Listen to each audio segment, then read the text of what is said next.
Makabansa, Grade 1. Quarter 2, Week 3. Ang paksa ng ating aralin sa araw na ito ay Pamilya batay sa bumubuo nito. Day 1 hanggang Day 4. Matatag Curriculum. Hello kids! It's me, Teacher Frel. Don't forget to subscribe, like, and share, and hit the notification bell for the latest video. You can also follow my Facebook page, Teacher Frel TV. Sa araw na ito ay pag-aaralan natin sa asignaturang makabansa ang tungkol sa pamilya batay sa bumubuo nito. Day 1. Mga layunin. Una, nailalahad ang kwento tungkol sa extended family. Pangalawa, na ibabahagi ang saloobin tungkol sa pagkakaroon ng extended family. Noong nakaraang linggo ay tinalakay natin ang iba't ibang uri ng pamilya. Ang iba't ibang uri ng pamilya ay two-parent, solo parent, at extended family. Malaking pamilya. Ito ay binubuo ng magulang, anak, lolo, lola, mga kamag-anak tulad ng pinsan o pamangkin. Panatag na kalooban. Ang kahulugan nito ay walang pangamba o pag-aalala. Narito ang halimbawang pangungusap. Una, si Mang Edwin ay may malaking pamilya na sinusuportahan. Pangalawa, panatag ang aking kalooban kapag sila ay aking kasama.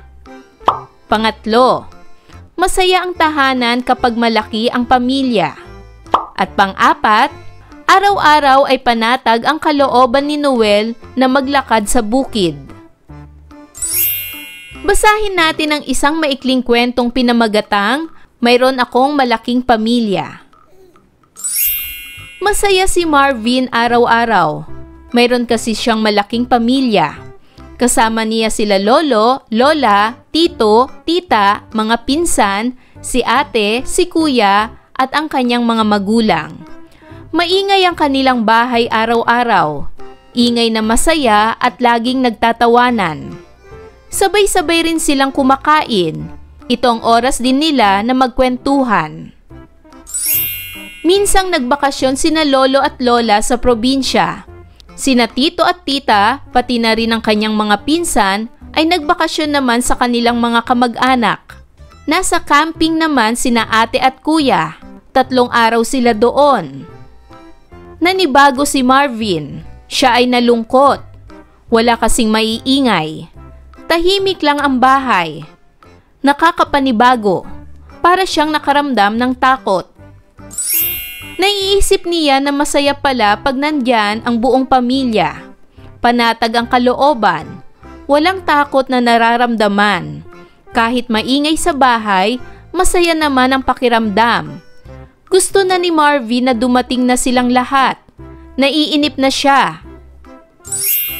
Paglipas ng 1 linggo, unti-unti na silang dumadating. Kaya naman si Marvin ang saya-sayang muli. Ngayon naman ay sagutin ang sumusunod na mga tanong. Para sa unang katanungan, sino ang pangunahing tauhan sa kwento? Tama! Ang pangunahing tauhan ay si Marvin. Pangalawang tanong, sino-sino ang mga kasama ni Marvin sa kanilang bahay?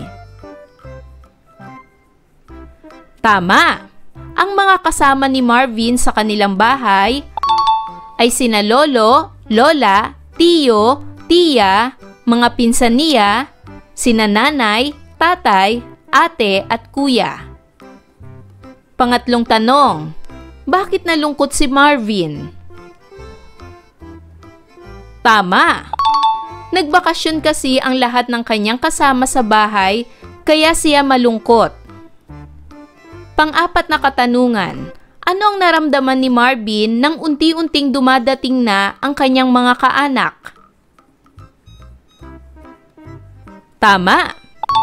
Masayang-masaya si Marvin. At pang-limang katanungan, bakit gusto ni Marvin na dumating na kaagad ang kanyang mga kaanak? Tama! Naisip niya na masaya pala kapag nandoon silang lahat sa tahanan. Kahit maingay, masaya naman.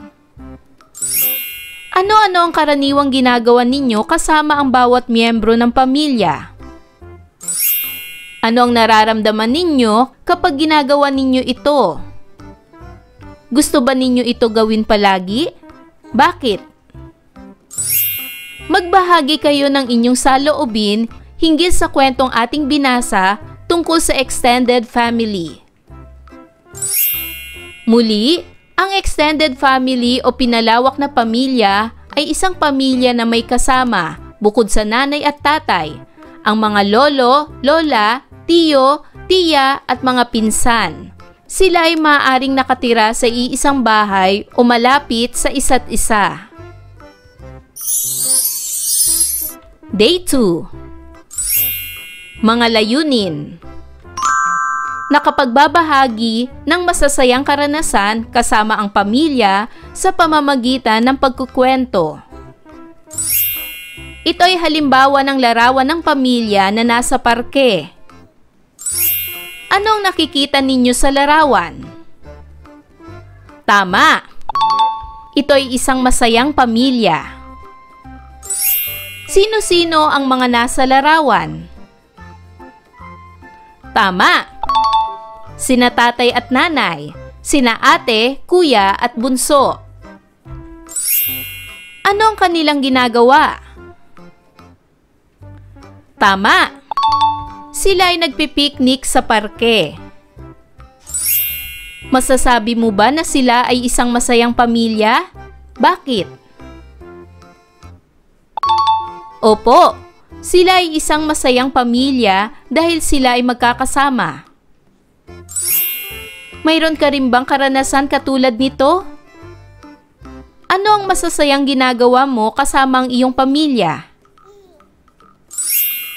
Bawat mag-aaral ay may iba't ibang karanasan sa kani-kanilang pamilya.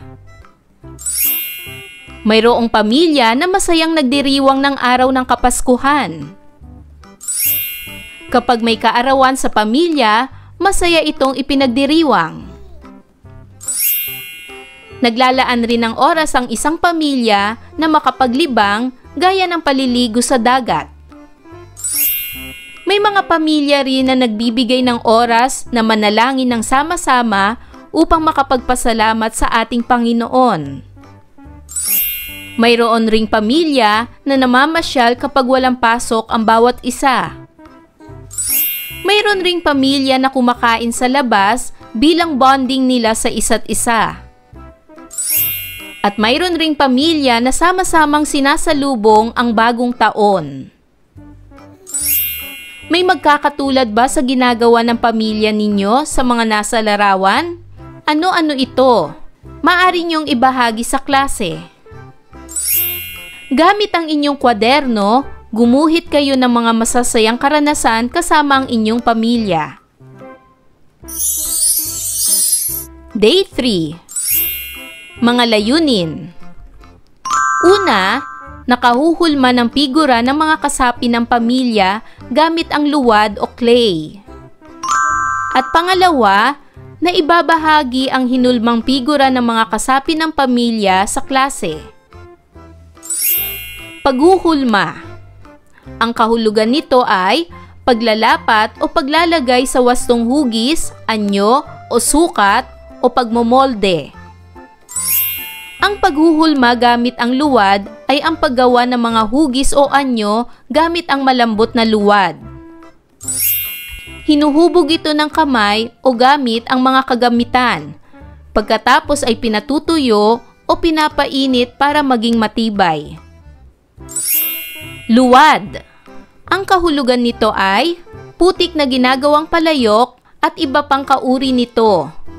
Lupang gabok na nilagyan ng tubig. Narito ang mga halimbawa ng mga kagamitan na gawa sa luwad o clay, gaya ng paso. Ito ay pinagtatamnan ng halaman. Gaya ng palayok. Ito ay pinaglulutuan ng pagkain. Gaya ng banga. Ito ay tapayan. Maaaring lagyan ng tubig. Ngayon ay gumawa ng figura ng inyong pamilya gamit ang luwad o clay. Proseso ng paghuhulma ng figura ng pamilya gamit ang luwad o clay.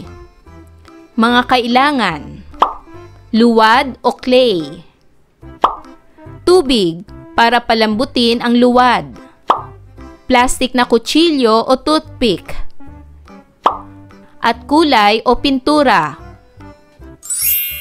Paano gumawa ng figura ng pamilya?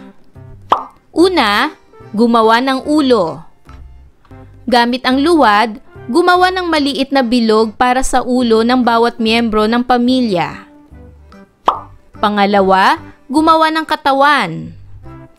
Gumawa ng hugis itlog o parang rektangulo para sa katawan. Idikit ang ulo sa katawan. Pangatlo, gumawa ng braso at paa. Gumawa ng maliliit na piraso para sa mga braso at paa.